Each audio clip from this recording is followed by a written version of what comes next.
Mhuri Zimbabwe tinokutambira pano paTV yenyu patinokupa nyaya dzinenge dzichiitika dzichipisa masiritsi social media. Tatika kubatira nyaya hombe iri kuitika masiritsi social media. Toda kuti kuzivisei munhu wese azive chokwadi kuti zvii zviri kumboitika. Naizvozvo tisatapinda munyaya tikurudzira kuti vatsvagarai masubscriber motena notification bell. Nyaya hombe yanetsa inyaya iri kubvunzwa Army General PV Sibanda. Tinotaura kuti Army General PV Sibanda nakomanda Matutu vari in trouble. Ende zvinhu hazvina kuvamirira zvakanaka, ende zvinhu hazvina kuvajekera. Mhuri dzavo dzinogona kuzopinda pakaomarara.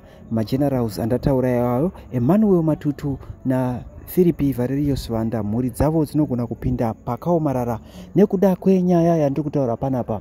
Pane nyaya hombe yanetsa mastreets esocial media, yanetsa zvekare kuvanhu, yanetsa kuvanhu vari pedyo naWikineu Chivayo.